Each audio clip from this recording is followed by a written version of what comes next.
A ver, en primer término, dejar mi expreso rechazo al tratamiento que se le ha dado al pueblo y a los trabajadores de Segovia por el caso del Afrontino Gold Mine, ¿no? Parece absolutamente inaceptable que esos compatriotas hayan sido agredidos como fueron agredidos ayer por la policía, cumpliendo órdenes del gobierno nacional y del gobierno departamental. Ese es un estilo por completo inaceptable, que no puede ser que a la gente la maltratan en negocios grandes como esos de los que estamos hablando y les arrebatan sus derechos, y cuando los ciudadanos protestan pacíficamente y tranquilamente, caen los policías sobre ellos a maltratarlos, a agredirlos, a ofenderlos, a encarcelarlos y a herirlos. Eso fue lo que pasó ayer en el día de Segovia, ayer en Segovia, y es un hecho que por supuesto yo quiero repudiar de manera enfática. Lo otro es señalar esto, ¿no? Ayer se le presentaron o antier algunas modificaciones a este proyecto de ley de regalías. Yo, luego de estudiar esas modificaciones, confirmo la idea de que el Polo no votará ese proyecto. Ese es un proyecto por completo indeseable y lo voy a explicar de manera sucinta, pero que quede claro que el Polo no lo vota. El senador Iván Moreno, que era el senador del Polo, que hacía parte del grupo de ponentes, no firmó la ponencia y no la vamos a firmar, porque es, a nuestro juicio, un proyecto por completo indeseable. Y lo primero, lo indeseable del proyecto, señor ministro, empieza por la horrible redacción que le han dado a ese proyecto. Este no puede ser un estilo de gobernar. Yo creo que el gobierno tiene que mirar esto con seriedad, y los senadores de la Comisión Primera tienen que mirar esto con seriedad, porque la redacción no puede hacerse. Supongo yo que sea eso, porque no voy a pensar que es que no saben redactar. No puede ser que la redacción esté montada para que no se entienda lo que dice. Es un estilo pésimo de legislar, ¿no? Que después mete al país en mil enredos, pleitos, demandas, confusiones y desgastes, cuando es tan simple. El español es un idioma muy bello y se deja redactar con mucha precisión para ponerle al pan pan y al vino vino, y que todo el mundo sepa cómo juzgar el asunto.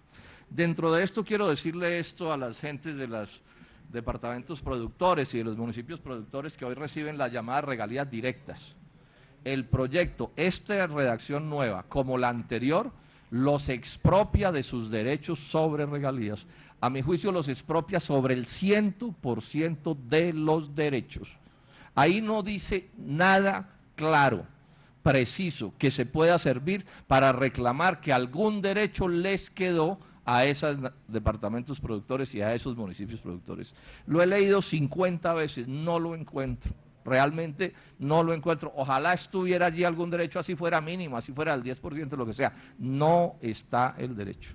O sea, si la escritura de mi casa fuera con una redacción como esa, yo no aceptaría esa escritura. Si las propiedades de mis hijos dependieran de una redacción como esa, yo no aceptaría esa redacción. Y pienso que los departamentos productores no deben aceptar esa redacción. Por razones del tiempo, señora presidenta, no me voy a poner a explicar minuciosamente, pero le hago un llamado muy cordial a todos los interesados en esto para que se mire con todo el cuidado y nos neguemos a pensar con las ganas. O sea, ahí nada le garantiza ningún derecho, repito, a quienes hoy reciben regalías directas, ni a los departamentos productores, ni a los puertos, ni a las zonas pues en general los dos conjuntos que reciben regalías directas, que han expropiado de las regalías. En segundo término, lo que dice la comisión o esta nueva redacción, que es que habrá temas que se resolverán en la ley, como por ejemplo quién administra las regalías, porque entiendo que quieren quitar que las regalías las administra el gobierno nacional, pues queda claro que en la ley el gobierno pondrá lo que se le antoje, porque es clara la redacción señalando que la ley, por iniciativa del gobierno, determinará las condiciones, etcétera, etcétera, etcétera, etcétera. Y en eso yo también le pido franqueza a los ponentes del gobierno. Digan con todas las letras que la plata la va a administrar el gobierno nacional y no nos echen cuentos. Estamos muy viejos todos aquí para que nos lleven como niños con un bomboncito a ver a dónde vamos a dar. O que le quiten a la ley el cuento de la iniciativa del gobierno. Y que en la Constitución quede que la ley por iniciativa del Congreso se redactará de alguna manera. No nos hagamos ilusiones, no nos dejemos echar cuentos. que las modificaciones no modifican en nada el rumbo del asunto. Y voy a explicar algunas cosas que me refuerzan lo que les estoy diciendo. Ponen la palabra regional por todas partes, hasta donde no caben, una cosa empalagosa de la palabra regional, ¿no? Otra vez como a niños chiquitos, senadora Marisa. Como las regiones se quejan y protestan, pongámosle la palabra regional en todas partes. Pues yo le hago un reto cordial, ministro, ¿por qué no le ponen dos palabras más bien, departamental y municipal? Para ver cuál es el cuento. Porque es obvio que lo regional se va a usar para ocultar los intereses nacionales y los proyectos nacionales, porque todos sabemos, ministro, lástima que no esté aquí el ministro de Hacienda, que es el que finalmente define, todos sabemos que el propósito del gobierno nacional es coger la plata de las regalías, que hoy financia gastos municipales y departamentales, sea por regalías directas o indirectas, y tomarlas para gastos del gobierno nacional. Ese es el sentido del proyecto, eso lo sabe aquí hasta el más de los despistados. Y entonces que nos van a echar el cuento de que porque aparece la palabra regional, entonces ya está resuelto el problema. No, no nos traten así, que no somos bobos. Lo digo con toda franqueza, así suene brusco. ¿Qué es un proyecto regional? Pues es un proyecto nacional que se disfraza del regional. Entonces ya me veo el día de mañana, hacen el segundo túnel de la línea con esta plata, como dijo aquí el ministro Echeverry, y a los habitantes del municipio de Piedras en el Tolima, que hoy les tocan unos pesos de regalías, o el día de mañana los de Cajamarca, les dicen que la plata de sus regalías está representada en el túnel de la línea y que ese es un proyecto regional porque une dos regiones del país y pum, pum, pum. O mañana les van a decir a los de Barranca Bermeja que si hacen la doble calzada Bogotá-Barranquilla, entonces como la carretera pasa por el lado de Barranca Bermeja, entonces ahí está el gasto regional. No. Lo que hoy hay en la ley habla de gastos departamentales y municipales, o sea, los que llama el ministro Echeverry gastos chichigüeros, que yo quiero defender. Porque el gasto chichigüero es la palabra despectiva que usa un magnate para despreciar el gasto de un pobre, eso no es otra cosa que eso, pero que para el pobre es una cosa importantísima, un puente en una vereda, un aula en un salón de clase también en un municipio pequeño, una vía de penetración, que hoy están por supuesto en la mira de las políticas del gobierno nacional. Pero además digamos esto, colombianos, senadora Marisa, ya lo viene haciendo el gobierno nacional viene cogiendo las regalías indirectas, hoy, a pesar de que se sabe que tienen que ser para gastos municipales y departamentales, y se las viene gastando en asuntos de política nacional. Hoy ya lo están haciendo, yo aquí tengo cifras. Bueno, cogieron toda la plata del FAEP y se la feriaron. Los mismos que hoy están gobernando a Colombia, porque aquí también hay una cosa que hay que dejar clara, no son otros distintos los que hoy están gobernando a Colombia a los que estaban gobernando en el gobierno anterior. La plata del FAEP se la feriaron toda, se desapareció, y que era para ahorro. En el 2009, 240.000 millones de pesos de regalías indirectas gastadas en vías de interés del orden nacional. En el 2010, 100.000 millones, y en el 2011 viene una plata grandísima también sobre esto. Y el secreto de la eliminación, o uno de los secretos de la eliminación del Fondo Nacional de Regalías, es que el gobierno se va a embolsillar por esa vía 4.3 billones de pesos que hoy están en ese fondo y que eran para gastos de interés local, de interés municipal y de interés departamental. Se los van a embolsillar también. O sea que cuando entendemos cuál es el sentido del proyecto, lo podemos confirmar con las cifras y con los hechos que estamos teniendo. Es decir, el gobierno nacional desde hace rato viene apropiándose de plata que le pertenece a las regiones, pero además, ¿qué son los recortes en las transferencias? 69 billones de pesos en los últimos años, no escoger platas que eran de los municipios y los departamentos y apropiársela en su decisión de gastar el gobierno nacional para hacer con esos recursos lo que se le antoje. Por supuesto que estas son las realidades en las que nos estamos moviendo. Esta es, digamos, la triste realidad del proyecto, pero con unos agravantes que quiero discutir con cierto detenimiento y quiero decir cosas nuevas a las que he dicho otras veces.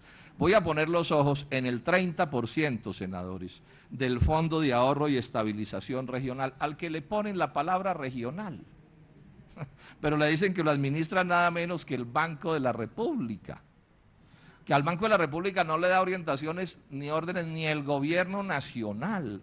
Yo quiero llamarle la atención a los colombianos sobre esto.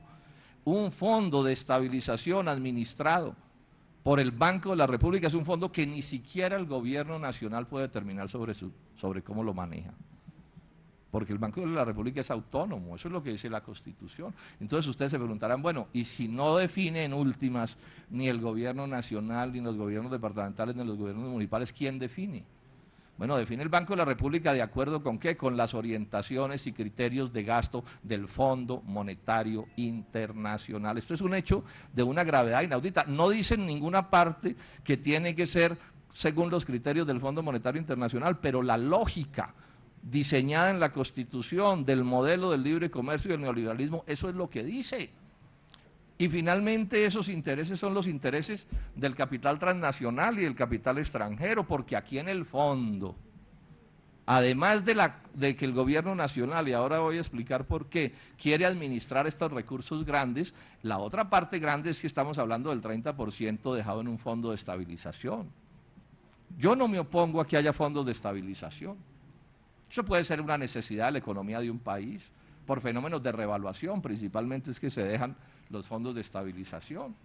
Entonces uno, en una bonanza, por ejemplo, puede ser razonable tener un fondo de estabilización para buscar que la revaluación sea menor, pero entonces esto necesita ciertos requisitos, senadora Marisa, para que no nos dejemos echar cuentos. Primero, que haya bonanza. ¿Y dónde está la bonanza? No hay bonanza, no la hay, no es cierto que haya bonanza. El crecimiento que está planteado de la producción petrolera está dependiendo de una cosa que todos sabemos, nadie sabe si van a encontrar un yacimiento grande o no, y si no encuentran un yacimiento grande, no va a aparecer esos barriles de petróleo los que están hablando, porque con los solos recobros mejorados que están teniendo no pueden llegar a los supuestos de que están hablando. Eso lo sabemos todos. Y si mañana se caen los precios internacionales del petróleo o pasa cualquier cosa, ¿qué va a pasar con esa producción? O sea, no hay bonanza. Luego, esto está montado sobre un presupuesto que no es cierto. Pero además hay otro punto, ¿y por qué no se estabiliza, ministro, de otras maneras? Es decir, porque es que, miren ustedes el asunto, hay que coger la plata del Estado colombiano y esterilizarla en un fondo en el exterior, porque ese fondo de estabilización es con plata en el exterior, con intereses ridículos. O sea, al mismo tiempo que estamos pidiendo plata prestada al 10, al 15, al no sé cuántos por ciento, esta plata del Estado colombiano se estabiliza en un fondo en el exterior, fácilmente con intereses del 1% o del menos por ciento. Repito, eso puede suceder en ciertas condiciones, pero yo pregunto, ¿y se están tomando las otras medidas de estabilización de los recursos? Y hago una sola pregunta, ¿quién controla la entrada de la plata del narcotráfico a Colombia? ¿Por qué llevamos por lo menos una década en Colombia en que ya no se habla de la ventanilla siniestra? ¿Se acuerdan que así se llamaba una ventanilla por donde entraba la plata del narcotráfico al Banco de la República? ¿Por qué desapareció esa frase del lenguaje? Senador Mora, la ventanilla siniestra, ¿se acabó el narcotráfico? ¿Se dejaron de ingresar los dólares del narcotráfico y de todo tipo de actividades criminales a Colombia? ¿No entran esos dólares del narcotráfico generando revaluación en Colombia y haciéndole daño a la economía nacional? ¿Y por qué eso no se persigue? Es decir, porque hay que perseguir la plata buena, llamémosla así, que pueda entrar por asuntos de regalías, hay que perseguirla y hay que esterilizarla y no puede impulsar economía, pero sí puede entrar la plata del narcotráfico como quiera y a esa sí no se le pone ninguna vigilancia. Estamos hablando del 30% de los recursos. Pero digo más. A ver, en primer término, dejar mi expreso rechazo al tratamiento que se le ha dado al pueblo y a los trabajadores de Segovia por el caso del Afrontino Gold Mine, ¿no? Parece absolutamente inaceptable que esos compatriotas hayan sido agredidos a ese proyecto. Ese es un proyecto por completo indeseable y lo voy a explicar de manera sucinta, pero que quede claro que el Polo no lo vota. El senador Iván Moreno, que era el senador del Polo, que hacía parte del grupo de ponentes, no firmó la ponencia y no la vamos a firmar. Están sus derechos, y cuando los ciudadanos protestan pacíficamente y tranquilamente, caen los policías sobre ellos a maltratarlos, a agredirlos, a ofenderlos, a encarcelarlos y a herirlos. Eso fue lo que pasó ayer en el día de Segovia, ayer en Segovia, y es un hecho que por supuesto yo quiero repudiar de manera enfática. Lo otro es señalar esto, ¿no? Ayer se le presentaron o antier algunas modificaciones a este proyecto de ley de regalías. Yo, luego de estudiar esas modificaciones, confirmo la idea de que el Polo no votará agredidos como fueron agredidos ayer por la policía cumpliendo órdenes del gobierno nacional y del gobierno departamental. Ese es un estilo por completo inaceptable, que no puede ser que a la gente la maltratan en negocios grandes como esos de los que estamos hablando y les arrebatan